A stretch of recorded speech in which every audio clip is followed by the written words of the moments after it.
time, unfortunately. I do have some memes, but they're mostly the memes that everyone's already seen, so it's not that exciting.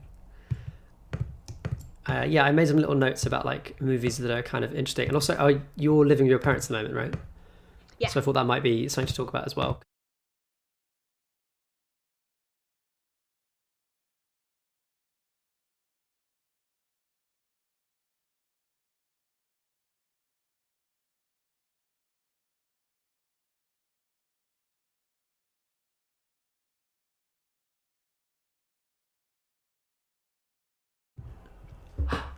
Great, we're live. And I immediately realised as I've become live that I've forgotten to ask you to check in with you about how to introduce you. So I'm going to say what I've written down. And if it makes sense to you, then that's great. And if it doesn't, then let me know as soon as possible. So Millicent is joining us today. She is a film and games writer. I think it's fair to say that you're kind of like in the games industry as well now. You have bylines for Little White Lies and FilmStories, and you were also like on the editorial team for Screen Queens for a while. Is that right? Yeah, for a little over 2.5 years. And you've written some stuff for Games Radar most recently. Yeah. Cool.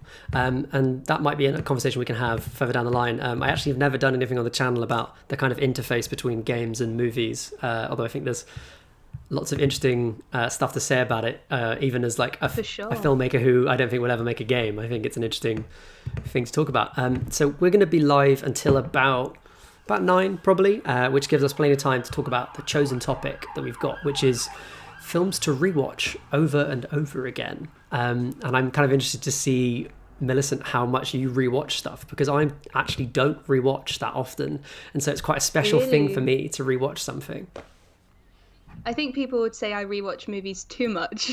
So what, like, are we talking about you're rewatching stuff because it's like a brain teaser type thing that you kind of like get more out of it on the second watch, or is it more like comfort food but movies? I think it's definitely the comfort food. I don't think I have ever gone back to like see something else in a film. I probably should, but yeah, the rewatches I tend to watch just because of like, I don't know, it's the familiarity that's nice. You know, when you're not really in the mood for something, but you're in the mood to watch something, but you're not in the mood to like properly watch it, if you know what I mean. Do you know, so I'll just go back to things I love. I'm terrible about that, because instead of actually watching anything, even rewatching something, in those instances what I tend to do is to go through my Netflix watch list and watch like the 5 things that I'm just never going to watch, and I give it like 10 minutes, and if I don't like it enough, then I turn it off and remove it off my list, and that's my kind of like guilty pleasure, not engaging with something thing. Yeah, I used to be one of those like, you got to watch the movie the whole way through no matter what, and then I realized that I wouldn't do that for a book, so why would I do it for like a 2-hour movie? That's a fair point. I don't think I've ever started something, thought this is bad, and just not finished it. I don't think I could do it. Bear in mind, I want to be able to tick it off my list. I watch a lot of bad movies overall, and I love like so bad it's good type movies, but if the movie's like got enough money, like say it's a mid-level Netflix rom-com, then I just don't want to give it don't want to give it that time if I feel like they could do better. I did actually write down a movie on the comfort watching kind of scale. That is the kind of rewatching that I tend to do the most of, I think, as well. And the thing that made me think of this as a topic was that during this time where everything's sort of topsy-turvy, it's been quite nice to return to certain films. My one for that is Lord of the Rings. I've been rewatching Lord of the Rings about once a year, usually around Christmas with my family. We sat down, me and my partner, and watched Lord of the Rings, The Fellowship last weekend. We're watching The Two Towers this weekend coming, and then Return of the King at some point in the future. Nice. I will admit something on stream. I've never seen Lord of the Rings. Great. But... no, it's so bad though, because my editor at Games Radar, Jack, every time I'm in the Slack channel or we're emailing, he'll always drop a note. Have you watched Lord of the Rings yet? Have you watched Lord of the Rings yet? Like every single time we talk. And the pressure is so much that I just don't want to at this point. Yeah, I definitely... I know that I'll love it. My dad loves it. It's his favourite film. It's that and Blade Runner, and my dad's 2 favourites. And I've not seen either, so I'm terrible. That pressure thing is interesting. There's certainly films where I'm not going to watch this because everyone else has told me I should. I actually did that with The Godfather all the way up until they screened them all in a row in the BFI in South Bank. And I was like, right, this is the time. I'll buy a ticket to the first one and I'll go see it. And it turns out that like every other gangster movie, I like it a bit. It's a very well-made film, but it's a gangster film, so ultimately it's not going to appeal to me for that reason. Yeah, I feel like Lord of the Rings has everything that I love. Like, I'm a big fantasy person, but I guess it might be one of those where if it comes into the cinema, yeah, I'll go watch it in the cinema, but like if everyone's just like yelling at me to watch it at home, I'm just not going to bother. I think isn't it the 20th anniversary this year of Fellowship? Yeah, they might do that then. Yeah, well, if we're allowed to go to the cinema ever again. I reckon the BFI would do something like that, but maybe not regionally. I think Prince Charles would do it. I wonder what the rights are like for it, because of course they're Harvey Weinstein productions, so I don't know where the rights are held anymore. I'm sure someone has sorted it out. It must be worth a lot of money. And yeah, the other thing I do rewatch, I find, is childhood films, like films I watched as a kid. Yeah.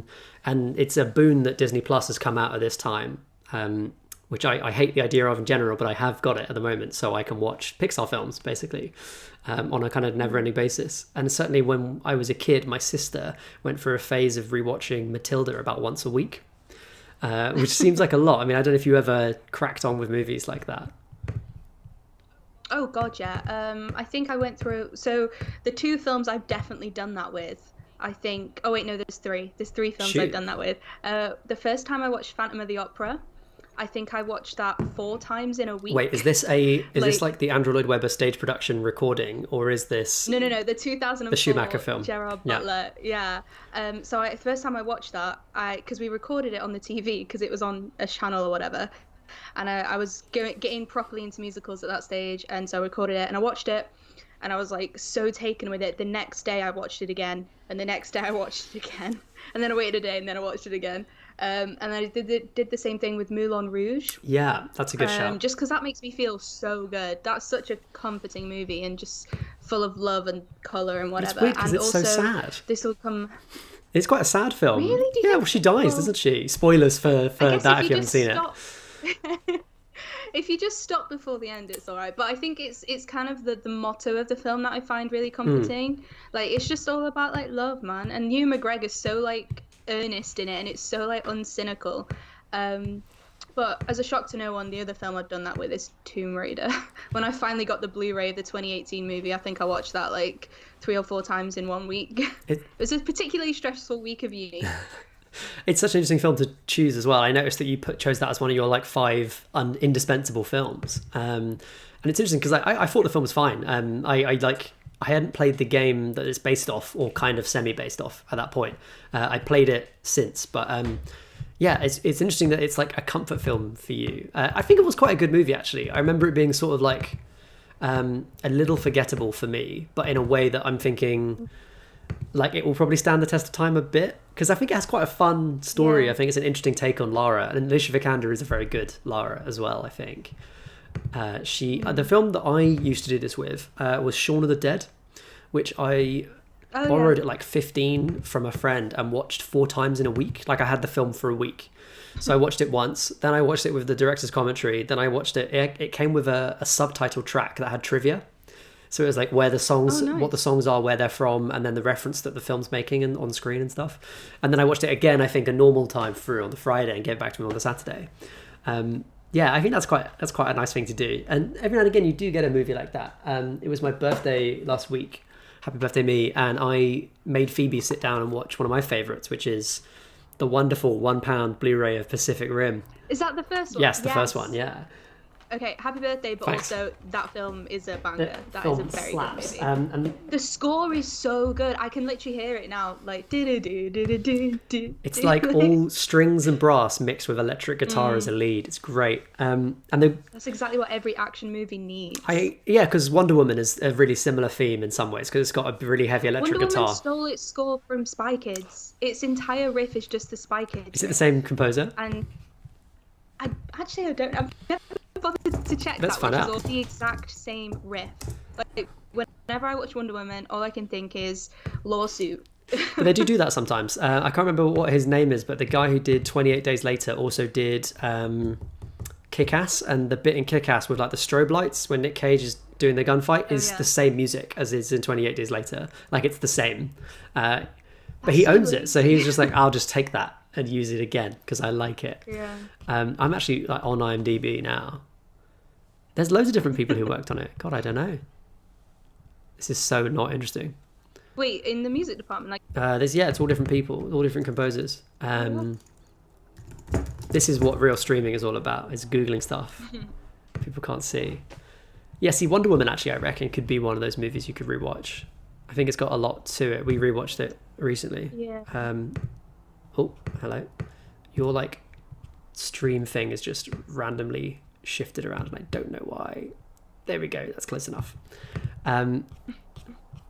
Yeah, I think superhero stuff, because I'm not in the right generation to have that as like something that was early enough for me. So I don't know if that's something that will stick around, but I hope it will. There is actually a shared composer between Wonder Woman and Spy Kids, so no way. maybe that's it. Maybe it's happening. That's mad. That's actually crazy. But Spy Kids did it better, but that's another story So for another have time. you chosen Spy Kids as one of your rewatch films as well? Because I know you're a massive Spy Kids advocate, I think is the term. I'm a Spy Kids scholar, I like to call myself. No, I haven't watched it in quarantine, but like I fully will at some point. I was going to watch it about a week ago. I was planning to Netflix party it. I put it out on Twitter and got a few of the gang together. And when we sat down to watch it, Netflix had taken it off like the day before, which is like a nightmare. But luckily they had Shark Boy and Lava Girl, which is like the next best thing. So we watched that. Has it come back on anywhere? Which is a brilliant movie. Because usually stuff just goes immediately online again on like Amazon Prime, right? I'm not sure. I have them all on Blu-ray in a beautiful collection, but obviously you can't party that. But it's on Netflix Canada if anyone wants to go watch Spy Kids in Canada. They've got the second one as well. We never even had the second one, which is the best one of the trilogy. Agreed. Yeah, very good shout. I think it is really, really good. I did want to say about like when you're rewatching films, like films that have like additional depth to them when you rewatch them. And originally when I pitched you this, I had the idea of like Inception, and actually The Prestige for me is one of those films where there's like, not even in terms of the plot being too twisty, but just the way that the actors perform it makes more sense the next time you watch it through, and so it has that kind of depth to it. But I actually rewatched The Place Beyond the Pines last week / the week before. I made a video about it. And that was a film that like had the similar sort of thing where there was a lot more that I caught on a second way around. So I was wondering if a film has ever hit you like that, where it's sort of, it's grown on you on a rewatch, or some more depth has become apparent on watching it again. Yeah, I don't know. I feel like there's absolutely a film out there that I have watched again after like, you know, when there's like a big reveal and someone had a plan this whole time or was doing this whole time, and when you go back, you can actually see hints that, you know, they were maybe a baddie and we just didn't know and stuff like that. I can't think of anything off the top of my head, which is really great for a live stream. Fine. But yeah, that's definitely something that I've done in the past. I don't know why I'm thinking of Frozen, you know, with Han, because you can watch it again and you're like, you know from the beginning he's a villain now, but also you know because of like the filmmakers kind of dropped little nuggets of like his tone of voice and things like that. And yeah, I think that's really cool to go back, especially when there's a big reveal in that sense, because you can see like they did tell the audience directly what the reveal was going to be, but you just don't know. I feel like for me, my issue of rewatching is like there's only so much time in the world anyway to watch all the movies that already exist, and people keep fucking making new ones, which is really annoying. Like, give me a break. Yeah, just stop production of films for a couple of months. Careful what you wish for. Maybe that could happen now. But no, there's movies that kind of do have that depth to them that do require a kind of rewatch, I think. And the only one I've seen that really compelled me to rewatch it immediately, even with The Prestige, which I've seen I think about 4 times now, I didn't watch it immediately afterwards, is Arrival, which I kind of sought out as soon as I could once it was done, because that film really does come across quite differently each time you watch it. I noticed even on my third watching of the film that it had a sort of different feel to it. And sometimes it's not like kind of brain-teasery type movies, but just themes. One of my favourite movies is Battle Royale, which I feel differently about each time I watch it. And there's usually about a 5-7 year gap. So the first time I watched it, I saw it as a kind of gory horror. Have you seen Battle Royale? I haven't, but I know of it. People tell me about it Great. a lot. Always worth a shout. So it kind of comes off as this gory, kind of fun, high concept-y thing the first time I watched it. And the second time I watched it, it just came across as sad. And it has Takeshi Kitano in a really interesting role in it. And then again, it comes off as a kind of black comedy and a bit of social kind of commentary as well, the third time I saw it. So sometimes it's not even about the kind of content of the movie, but the way that you interpret it when you really, really rewatch it. I think also like the mood you're in when you watch a movie can completely change it as well. But I just want to quickly Yeah. talk about Arrival, because when you said that, I was like, yes, why didn't I think of this? I saw that 3 times in the Wow. cinema with 3 different people. And the first time I saw it alone, so 2 different people. I saw it alone the first time, and I didn't get it. I was like, I admired it. I thought it was really good, but also I had no idea like what happened. And then the second time I saw it, it was like a light bulb went off, and I was like, holy shit, this is a masterpiece. And yeah, that is one that I will happily revisit anytime someone suggests it. Like, I feel like there's something new in that every single time, and Amy Adams is just incredible, and just the love of the language, and yeah, I find it such an interesting movie. Yeah, that's definitely one to rewatch and like gain something each time. I And think. it is one, yeah, like in that sense where a lot of it just comes down to how cleverly the actors perform their scenes. And so like the way the film's constructed too just is richer for rewatching. Not even in like a kind of twisty way, but just because of how clever it is, really. It's like dissembling it. Yeah. I wonder if we can just take a break and see who's in the stream. One of them is probably me. I always find this weird about YouTube stats. Are you watching the stream? No, can I do that? Would that mess with You can do it. Yeah, anything if go I nuts. just open it in another Yeah, tab? hell yeah. Let's have a look. Because I have no idea what we look like right now. I can just see you on Skype. Phoebe is also like streaming this from the bedroom, like a couple of doors back. She's just like watching this on the stream. Obviously just mining this for ideas about stuff we can rewatch together. Hi Phoebe, how are you? I was wondering if I can force her to watch the sequel to Pacific Rim, which is much, much worse, but also very fun. I haven't seen that one So, yet. you know how Pacific Rim suffers from the fact that people assume it will be a certain kind of dumb movie? And it is, but it's a dumb movie that's really cleverly made. To an extent that it's almost like a pastiche of that kind of dumb movie. Pacific Rim Uprising is just that dumb movie.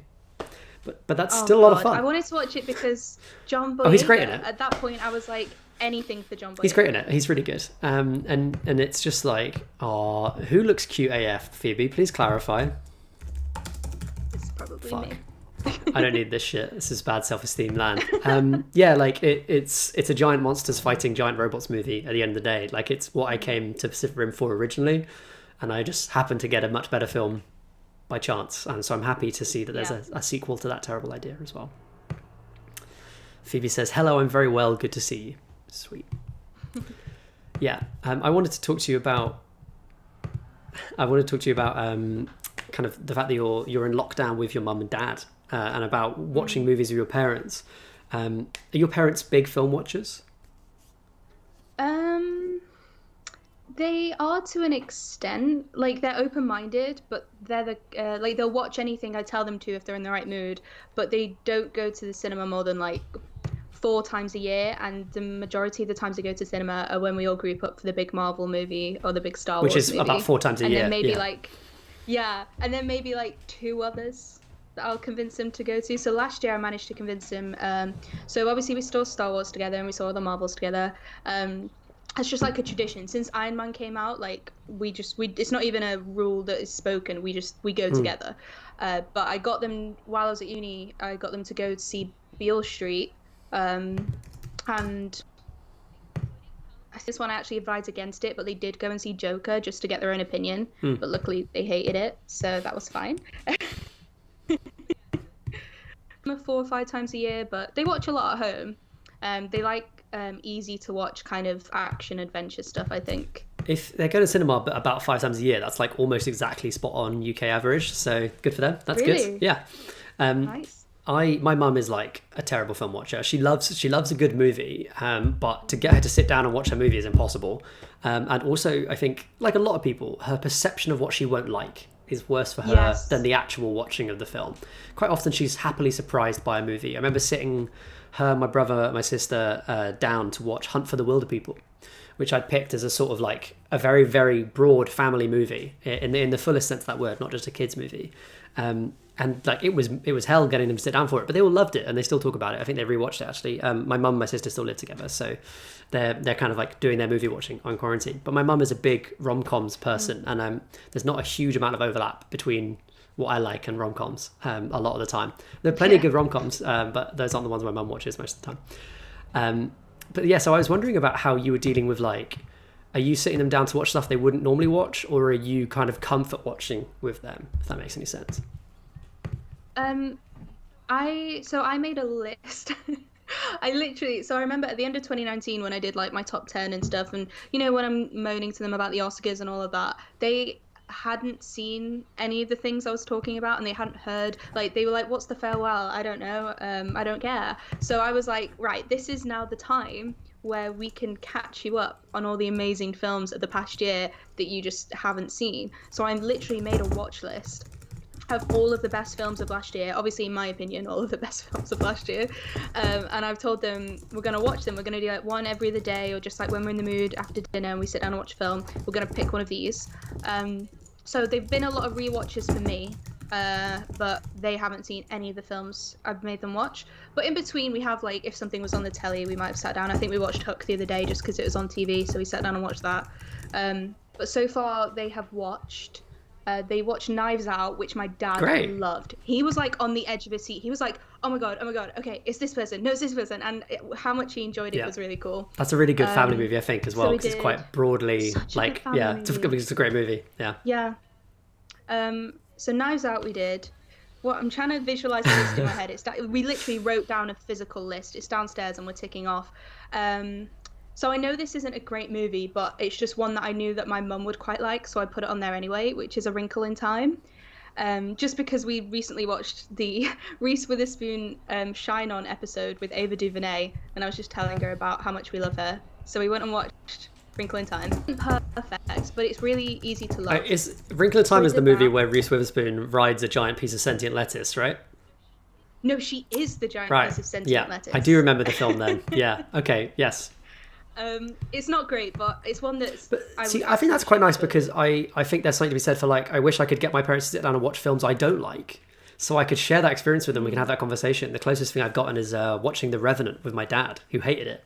And I hated it too. And I was like, oh, it sucks. We can agree. We can have a chat about that. It's kind of a nice experience sometimes. That was really nice when my parents saw Joker. It was after like my review and all of the hell that went with that. And my dad basically just wanted to see what all the fuss was about. And he called me and he was like, okay, you're absolutely right. It was awful. And that validation was so good. Sorry to any Joker fans that are watching this. But yeah, so we've done A Wrinkle in Time. We've done Knives Out. We've done Doctor Sleep, which was and that's the director's cut, I'm guessing, if you got it for Amazon Prime or whatever. No, I didn't get the director's cut because it was like an extra £1 or something where we were renting it, and also my dad was like, I'm not watching a movie that's more than 2 hours. Yeah. They're hard against that. They see the runtime and they're like, Mill, we want to go to bed. Yeah, maybe that's reasonable. I can understand that. Yeah. I want to watch the director's cut. Yeah, I do actually. I was really surprised by how much I liked Doctor Sleep, and in fact, when I was watching it in the cinema, I was like, I don't know if this is good. And then I was like, on the bus ride home, I was like, that was very good. And I've convinced myself of it. It was just really unexpected. Yeah. And it was a weird, almost reminded me of the Spider-Man Marvel movies that are coming out at the moment, where it's like, I wish they would do less of the genre stuff and I would just have the character story. I actually just fine watching Peter Parker. I don't need any Spider-Man.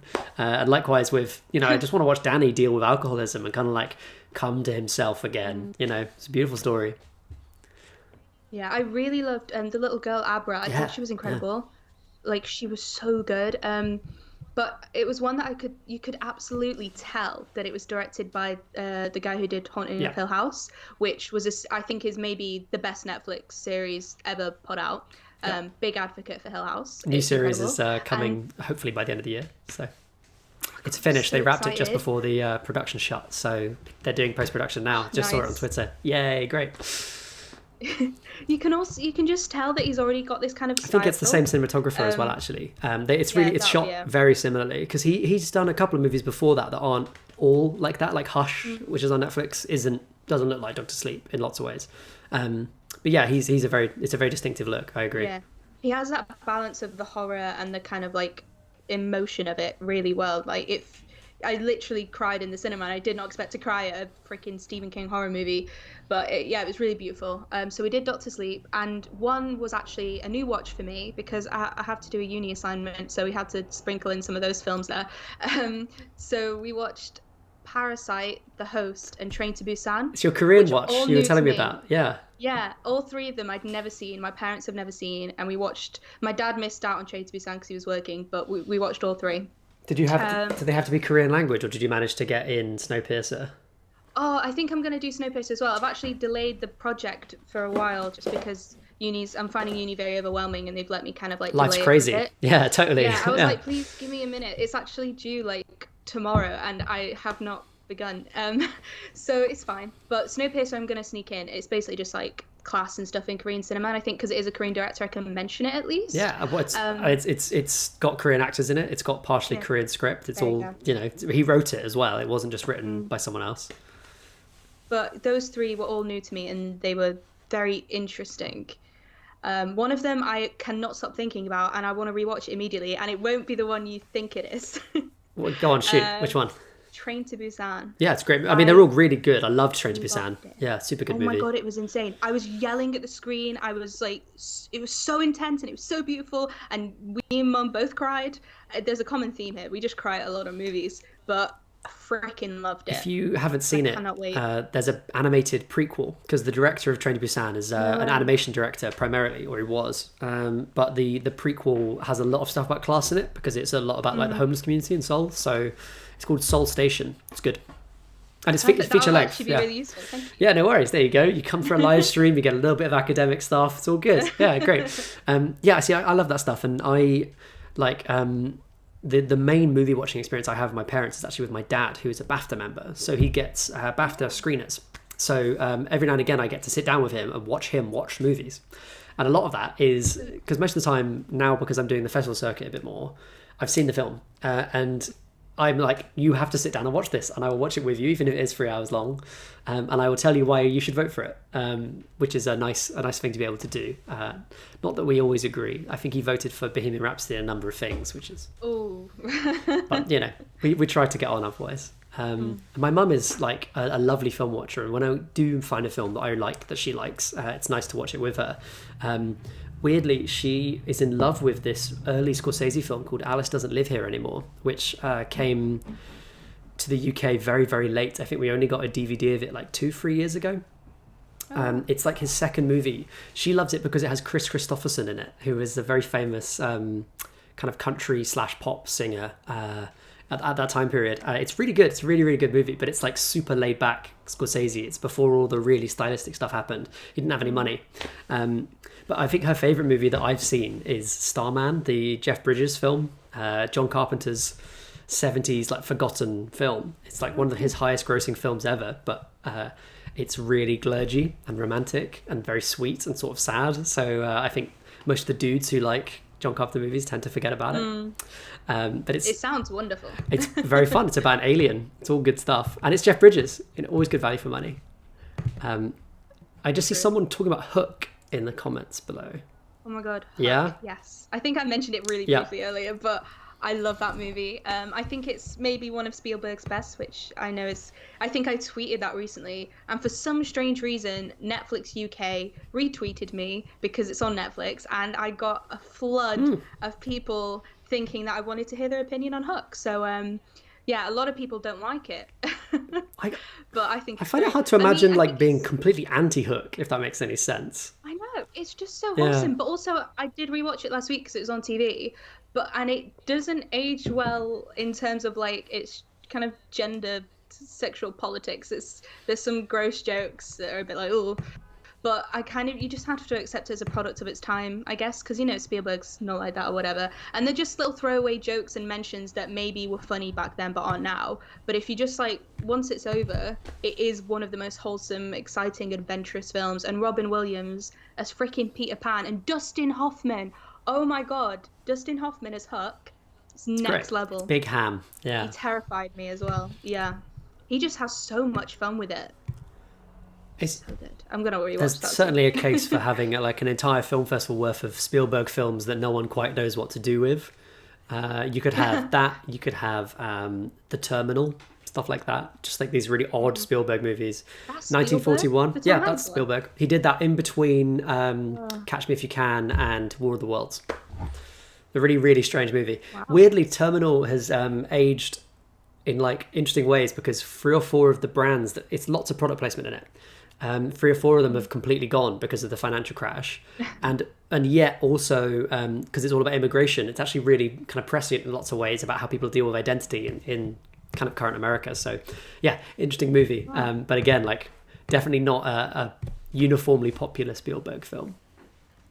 It's not something you associate him with either, really. It's just, I feel like it's like the equivalent of him taking a weekend off. Like he just was like, I'll shit out Terminal and then get back to doing War of the Worlds.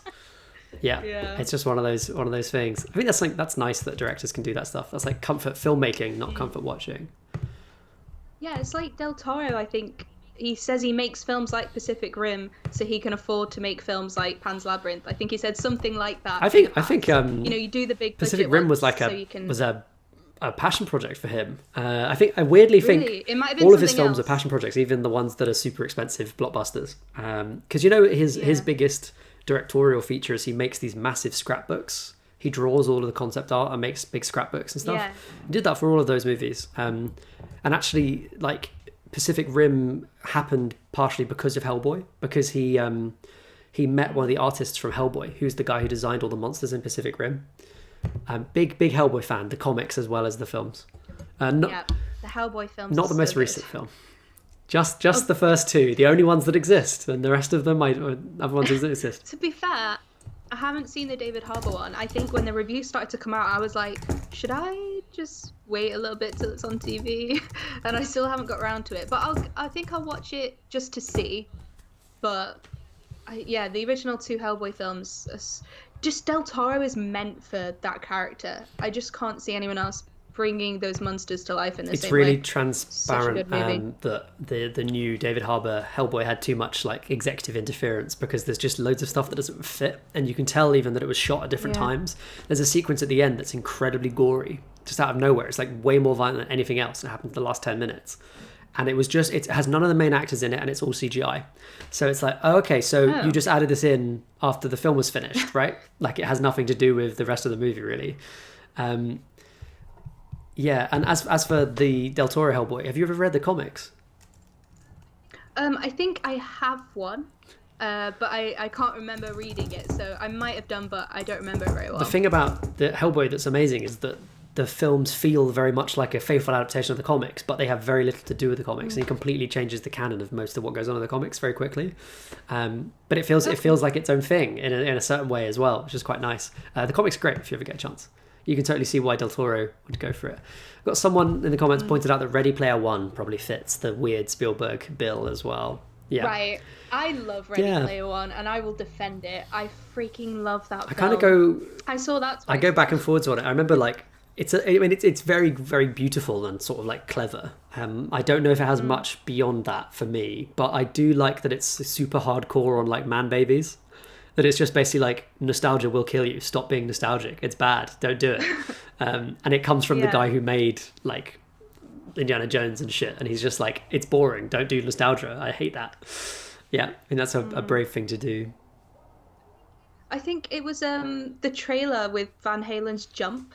That I replay that in my head a lot. I really like that trailer. But also I think what impressed me the most was like about halfway through, you totally forget you're watching an animation. I feel like when you're in the Oasis, it literally feels like real. I haven't seen it on a small screen yet, which I find always makes that.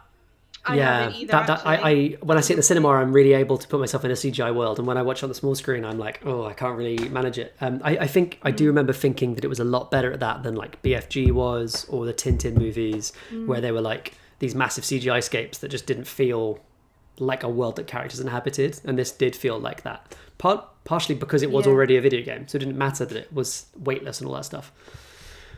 And it was also the Shining sequence. I think in the book it's a Blade Runner sequence actually. But when that happened, as it was beginning, I was like, they wouldn't do that. And then they did, and I was like, wow.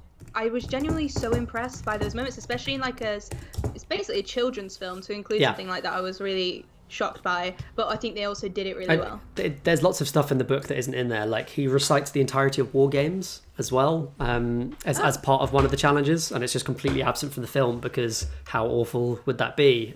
So instead, I think they've added The Shining and stuff like that because it's a better way of adapting that stuff to film. You know, it's a nice thing. Someone in the comments is asking about have we seen the new Vin Diesel joint, Bloodshot? No, I have not. It has a great trailer. I saw it and was like, this is going to be real bad. I'm a huge Vin Diesel fan, actually. I'm not even an apologist for him. I think he's a great actor. And I say that because I don't think he's not going to disappear into the role or anything. I don't think of him as being like method or having like verisimilitude. But he's got a great screen presence and he can carry a film that sucks. He's like Dwayne Johnson, where it's like, your film is shit, your acting is not great, and yet somehow, because you're so charismatic, it just works. It all comes together. I remember seeing Triple X, like not that long ago, and Triple X is great. It's like a dumb movie, a big dumb movie, but it has Xander Cage in the middle of it, who's this fantastic creation of Vin Diesel. So I think the only Vin Diesel film I have seen is The Pacifier. you haven't seen it? Well, that's a great Vin Diesel film, first and foremost. The Pacifier has my favourite twist in any Disney film ever, where they set up... It's a Disney film? Yeah, Disney. Oh it's my one of the highest grossing movies of that period. I'm actually a pacifist, a pacifier scholar. So Okay. I could have a conversation about this all the way through. But I did a video ages ago with Rowan Ellis, who's a YouTuber, and it's where I did a very short-lived thing where I was like, let's identify a genre and like work out the limits of the genre, and we have to pick films of it and give a taxonomy of how this genre works. And it was about big guys and babies. So when action stars, and there's a John Cena film out in the cinemas coming out soon, that's got the same plot, so it's still happening. What happened with The Pacifier? And then also The Game Plan. That's like a good film. We put that in there, yeah. What happened with The Pacifier was that, have you seen The Spy Next Door, the Jackie Chan film? That's on Netflix currently. Bad film. I have not. It's notable for having the baddie is the guy Sporticus from Lazy Town, who's a really good... Oh, wow. He's a good foil for Jackie Chan because he can actually do some stunts himself as well. So basically, The Spy Next Door is like suspiciously similar to Pacifier. And what happened was that the writers of Pacifier, the producers of Pacifier, came to Jackie Chan's production company with the idea, and they didn't go for it. They said it wouldn't make any money. So Disney bought it, made The Pacifier, it made a huge amount of cash. And then basically they were like, okay, well, let's just produce a knockoff of The Pacifier because we were offered it anyway. Oh my God. Yeah, so wild. I mean, The Pacifier is great. When they set up that kid, the teen son, to be like a neo-Nazi, and then it goes into the room where he's like gone off with all these guys wearing Nazi armbands and shaved his head and like made his head bleached and blonde and stuff like that. And it turns out they're actually doing rehearsals for a community theatre version of The Sound of Music. Oh my And it's God. like this extended sequence where the filmmakers want you to believe this kid is becoming a neo-Nazi and is going down a really dark path. And it's just like flawless. It's so well done. And it does climax with Vin Diesel's character taking over directing duties on The Sound of Music and putting off a flawless community theatre production of The Sound of Music. That's the ending of the film. Wow. Astonishing. I haven't seen it in like 10 years, so I really need to give this one another shot. It's on It was around Disney the same Plus. time that I would go to... Oh my God, It is, isn't yeah. I used to watch like that and like Little Man, which is awful, and like films like that around that time. And I think like Ella Enchanted, which is actually really good. But those three I think I used to watch at my neighbour's, and like The Nutty Professor and really weird films like that for a time. Like high concept films basically aimed at kids. Yes, for sure. Kevin 360 asks us, what was the last movie that you got to see in the cinema? You can go first. Oh, mine was Onward. I saw that like 3 days before everything went a bit crazy. I really liked it. I cried like a baby within I think the first 15 minutes. Anyone who's seen it, I'm just gonna say the cassette tape scene in the first half an hour. Whoa. Yeah, I really liked it. It wasn't Pixar's best, but I thought the ending was really bold, and I thought the ending was really interesting, and I think it's worth a watch for all of you out there, even if you're not a Disney fan. Because I feel like I keep giving not Pixar's best, but still pretty good reviews to Pixar films. Yeah. How bad is it? Is it better than Coco or worse than Coco? I'm sorry, what? I mean, Coco is good, but it's not Pixar's best. If Coco is the Pixar's best film. Pixar have never made a film as good as Coco in their entire lives. Are you What? Do you not like Coco? I think Coco's pretty good, but I don't think it's the best film I've ever seen. I don't think it's the best Pixar my film. God. I mean, sorry, like in a world where Incredibles exists and Finding Nemo exists, I'm not going to be giving it Finding to Nemo is shit. sacrilege. Is this the part where you that's hang up? that's the line. You're off the pod. Boom. Wait, hang about. Okay. Up there. So if Inside Out is like the middle, and above that is like Toy Story, Incredibles, Monsters Inc., and then below is like Cars and all of that stuff. I'd say it's above Inside Out. It's on the top half. Okay. If you can That's get past big. Chris Pratt's voice. That's big. If I can get past yeah. the second lead's voice, him being... You start to forget it's Chris Okay. Pratt, thankfully. But the story, I think it didn't go as far as it could, but I think it is a really interesting and bold story to be doing now, for sure. Especially in the last, like, 20 minutes. It's the whole relationship with the father thing, I think, was done really, really well. And that is all I'll say. But it's not something you would expect from a Disney film, I think. But you can feel like you're being emotionally manipulated like you would in any Pixar movie, but it's worth it. The last film I saw in the cinema was The Invisible Man. I went to go see it in The View in Islington at a 10 a.m. screening, and my favourite slot for movies. 10 a.m. for a horror movie. Yeah, any time of day. I'll go and see a movie at 9 a.m, 10 a.m. That's my favourite time to see a film, no matter what the kind of movie it is. It's a really good movie. I mean, I really liked it. And hey, it's Roman from the Cinema Monologues. Hello. It's a good movie. Have you seen it? I haven't, but everyone tells me it's amazing. Yeah. It's well worth the money. It's on streaming currently. You can pay like $15 for it or something, but it's well worth it. It's a really clever little film. It's the good part of what Blumhouse does, because they do a lot of bad, but when they kind of take a risk on a clever take on something, it's good. And Red Letter Media, I don't know if you watch them, but they did a really good kind of review about how Blumhouse should... Like the idea of making Universal horror movies, the classics, back into actual horrors is a good idea. And it helps that the filmmakers behind it are clever, interesting filmmakers as well. There's a little bit of schlock to it. I don't think it's quite the, like... I saw a lot of takes that were like, it's like Get Out, or it's like a kind of genre-defining thing. And it's like, probably not. But it is a really well-constructed horror movie and interesting in its own right. It's a little bit campier, I think, than people want to admit. But Okay. I think it's definitely one I wanted to watch, but I just can't get past that Elizabeth Moss is a Scientologist. Yeah. Like, I can't get past it enough to watch her movie. But Chris Pratt is a member of a church that denies homosexuality as an orientation. So if you're gonna pick him, just saying, you know. I wouldn't watch a Chris Pratt movie, but like you can't see him. We haven't seen so maybe it's okay. Guardians of the Galaxy or Guardians of the Galaxy 2 or Avengers Endgame or Avengers Infinity War. Stop. Just saying, you know. Okay. I don't really like the Guardians movies that much, so that's okay. But you can't take away the Avengers. I mean, I once wrote an article called 5 Reasons Why Guardians of the Galaxy is the worst Marvel movie yet. So... what do you mean yet? Oh my god. Yeah, I think there has been worse since, but yeah, it was not a very popular article, I have to say. Yeah, I do want to see Onward, actually, because I think the setting of it is kind of fun and interesting. I noticed that it's probably going to go on Disney Plus in a not too short period of time. Hopefully. I think, so the US has it already, but I feel like Sky has such a massive deal with Disney in the UK that Frozen 2 and Onward we might kind of be waiting quite a while for. I think. Probably not something I'll buy to watch. I think I'll wait for it to be on TV or wait for it to be on a streaming platform. And also, I'm only having Disney Plus until the lockdown's lifted, so really? Maybe not after that. Yeah, I just couldn't. Not interested. Yeah. Phoebe wanted to keep Disney Plus, and I was like, okay, well, I'm not going to twist your arm on it if it's your money, but like, yeah.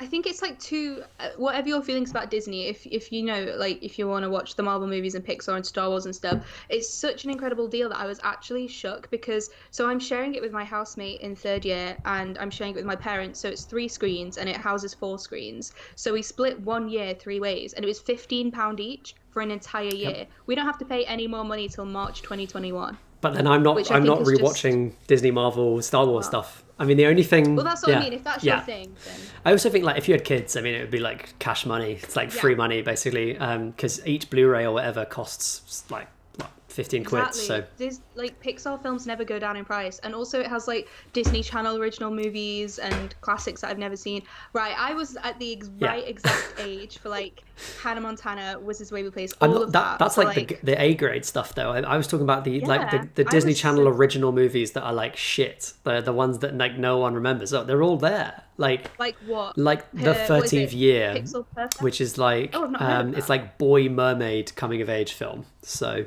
boy mermaid. Yeah. So merma. Well, yeah, but also weirdly, he doesn't have like one tail. He has 2 tail legs that are kind of separate. Oh. Yeah, horrible. Oh. And Disney produced that. And then you have stuff like the Shaggy DA, which is the Shaggy dog, but done with a district attorney 20 years after. Yeah, stuff like that. This is a period that I have just completely bypassed. Yeah, it was the interesting thing about, as Roman said in the comments, that's how the mouse gets you. Hooks you in with the Star Wars and the Marvel and Yeah. keeps you basically subsidizing these terrible things. I saw a film called The Descendants or Descendants 1 through 3 on Right, there. okay. I actually really like those movies. Are they good? But What are they like? So the thing is, I was just coming out of the age of watching Disney after school when Dove Cameron was doing Liv and Maddie, and I'm a huge fan of Dove Cameron as like an actress and a mental health advocate and all those things. I'm just a fan of hers, and so she was like the new Disney darling at the time. So she got picked up from Liv and Maddie, and she was in a bunch of Disney originals until Disney Descendants happened, which was like Disney was marketing as their new High School Musical. It was like going to be the big same project. director so they as had, well. like, freaking yeah, Kristen Chenoweth was playing Maleficent, she was insane, and the original music is actually really good. And basically, it's like the children of Disney villains. So you've got Maleficent's daughter Mal. I read about the plot of it, but I was confused because they have stuff like they have the Princess and the Frog guy has a kid who's in one of them, but then also they have the Belle and the Beast's kid as well. And so I'm like, well, hang about, because Belle and that happened during the Napoleonic War, right? Because Gaston's returned from that. And no, but seriously, really, like, if you're going to do that world building stuff, you've got to explain that. Like, time travel, fine, magic, all good. But yeah, wild. I think it's more in the sense that, like, this is the island where all the characters from Disney movies end up when they're made, maybe. Yeah. But basically, so it's like House of Mouse rules, basically. Yeah, okay. She's basically having an identity crisis. Is she evil or not? Or the evil kids get shipped off to the good kids school because they're like trying to rehabilitate them. They're like, maybe we can make the children of evil people not evil by sending them to this school or whatever. But the music and just the kind of vibe they're going for is actually really like just endearing and fun. I think I haven't seen the third one, but in the second one they tried to be very Hamilton, and there's like a whole kind of rap singing number, but it is very like the choreography and the songs and stuff are very High School Musical, and it is just fun to watch because of the cast, I think. But, you know, I'm not going to sit here and be like Disney, the greatest people in the world. Yeah. But it is a fun movie and the music's good. Good. Okay, well, maybe I'll give the first one a punt on your recommendation. Yeah. We'll see. It's cheesy and gross, but just imagine you're a 12-year-old watching Disney Channel and you'll enjoy it. My girlfriend did watch the Hannah Montana film at about 10 a.m. the other day, so... There you go. She'll love it. We got about 10 minutes left for the streamers. If anyone has any questions that they're kind of burning to ask, I doubt there's going to be people clamoring. But yeah, let's have it. Let's have those questions. And I wonder if there's any film news to discuss as well. I did see the pictures from Dune, which looks sick. It looks great. I'm super pumped for it. Big Timmy fan. Love Denis Villeneuve. Love the book. Can't wait. I don't know a thing about Dune, but I will watch it. I'm a big fan of how did you pronounce his name? I think I've been pronouncing it wrong my entire life. Denis Villeneuve. I googled it when I did a video about Arrival, but that's my guess. He's French Canadian, I think. Okay, this is only because of Megan Wilson, but I think I say it something like Villeneuve. Yeah. Villeneuve, but I He's French Canadian, yeah. So I think a French pronunciation is probably the closest. Yeah. But Zendaya looks amazing in it. I don't care too much for Timmy, but I'm excited to see Zendaya get to kind of stretch her acting chops a bit more. Because every film she's in, she's been showing like promise, but she's never been given that role that's like, you know, this might be the cast is just wild. It's like, I didn't even realize that Javier Bardem is in it, playing a really important character in the book. So yeah, it's like fabulous. And I don't know the plot or anything. I literally don't know a thing about it except the name. The Venom title has been announced. Speaking of names, oh, it's so good. I hated that fucking movie so much, and I can't wait to see the sequel. Yeah. I mean, when I watched the after credits scene in the cinema, I sat there like, well, that was the dumbest thing I've ever seen in the cinema.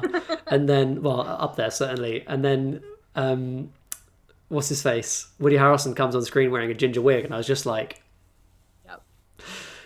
I think I reviewed that film and I thought it was awful because like Venom for me growing up, especially in like the Sam Raimi trilogy, was literally such an incredible villain. He was so frightening and intense, and then in this it was like this like buddy cop movie where he was the butt of all the jokes, and it wasn't really for me. But like obviously time has passed and I'm here for the memes and everything. So I'm very interested and excited to see the second that first one. Even though the first movie first one was sucked. shit. It really sucked, and it was like the fans were so nuts for it. Just tells me that a lot of comic fans just want to see something roughly like what they've seen in the comics, because that is closer to the comics probably than.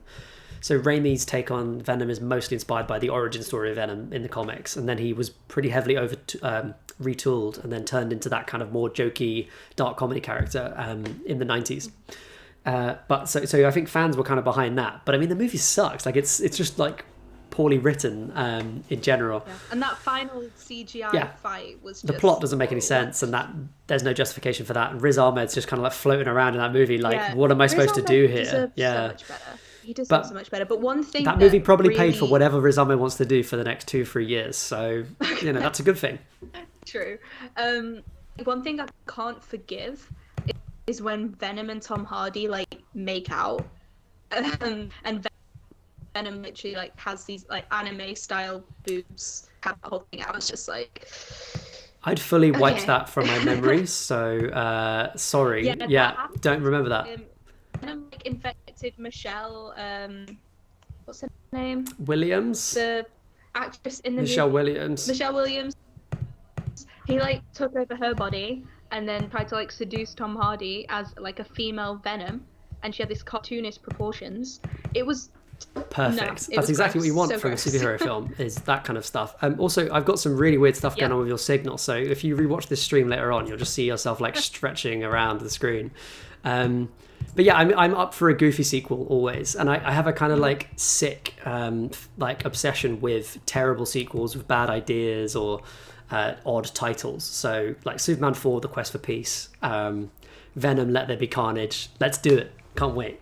Bad sequels. Such a great name. It feels like they're really just leaning into kind of like the response of the first film and just going full ham with the which won't kind be of, good. Fun jokiness. Like judging by how bad Deadpool 2 was, I think that's going to be an issue for the movies overall, but we'll have to see. I'm not so sure.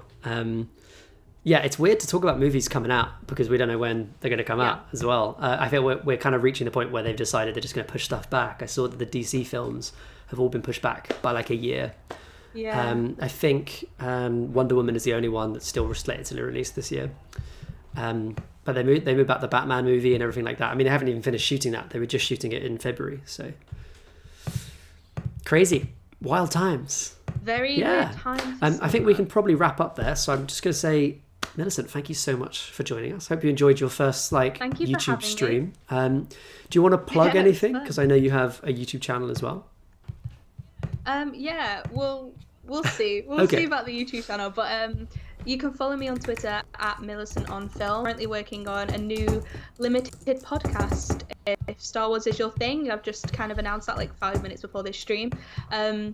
So yeah, get on board on Twitter. I talk about movies, a lot of Tomb Raider and Spy Kids love on there. And yeah, thank you so much for having me. This was really fun. Next time, let's do it again. Yeah, it was absolutely All right, great. Thank you so much. See you later. Cool. See ya.